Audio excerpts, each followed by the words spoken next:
12वीच्या उत्तरपत्रिका तपासणीबाबत शिक्षकांनी असहकाराचं धोरण पुकारलेलं आहे आणि त्यानुसार एक शिक्षक दिवसाला एकच उत्तरपत्रिका तपासणार आहे। गेल्या वर्षी मान्य करण्यात आलेल्या मागण्या अजूनही पूर्ण करण्यात आलेल्या नाहीत आणि त्यामुळे राज्यातल्या 72,000 शिक्षकांनी असहकार आंदोलन पुकारलेलं आहे। कायम विना अनुदानित महाविद्यालयांना अनुदान देण्यात यावं या आणि इतर मागण्या शिक्षकांनी केलेल्या आहेत। येत्या 28 फेब्रुवारीपासून 12वीची परीक्षा सुरू होती आणि त्या पार्श्वभूमीवर अत्यंत महत्त्वाची बातमी आणि या संदर्भात आणखी सविस्तर माहिती जाणून घेऊया। आमचे प्रतिनिधी दीपाली जगताप पाटील आपल्याबरोबर। दीपाली, काय नेमकी याबाबत आणखी माहिती कळतीये?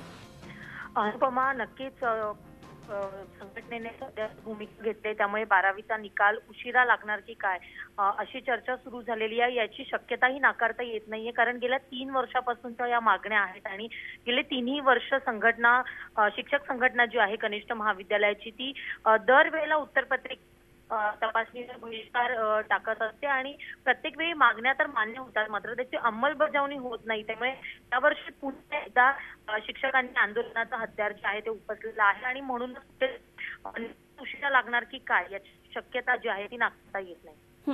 धन्यवाद दीपाली, दिलेल्या सगळ्या सविस्तर माहितीविषयी। दीपाली जगताप पाटील आमचे प्रतिनिधी आपल्याबरोबर होत्या। एक शिक्षक दिवसाला एकच पेपर तपासणार गतवर्षी मान्य केलेल्या मागण्या अजूनही अपूर्ण आहेत आणि म्हणून हे असहकाराचं आंदोलन या सगळ्या शिक्षकांनी पुकारलेलं आहे। झी 24 तास रहा एक पाऊल पुढे।